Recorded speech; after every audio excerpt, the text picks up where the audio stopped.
नमस्कार मित्रांनो, आज 8 ऑक्टोबर अकोला जिल्ह्यातील धरणाचे सकाळचे 700 अपडेट आलेले आहेत। अकोला जिल्ह्यातील धरणामध्ये किती पाणीसाठा आहे, तसेच किती क्युसेक्सने धरणामधून विसर्ग करण्यात येत आहे हे देखील पाहूया।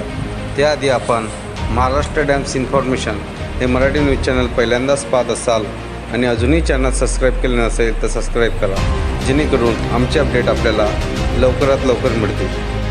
अकोला जिल्ह्यातील धरणातील पाणीसाठा खालीलप्रमाणे: 1. काटेपूर्णा धरण।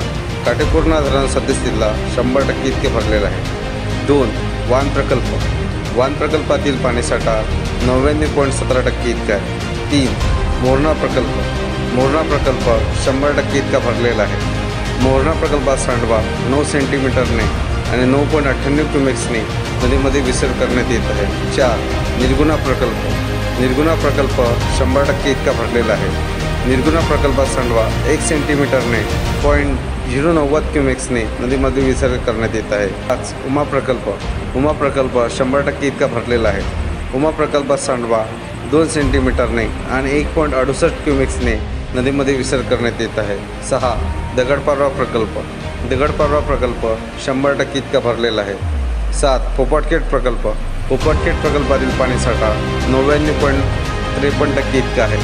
अकोला जिल्ह्यातील धरणातील पाणीसाठ्याबद्दल अपडेट माहिती पाहण्यासाठी आपण महाराष्ट्र डॅम्स इन्फॉर्मेशन हे मराठी न्यूज चॅनल सबस्क्राईब करा, जेणेकरून अकोला जिल्ह्यातील धरणाबद्दलची अपडेट आपल्याला लवकरात लवकर मिळतील। धन्यवाद।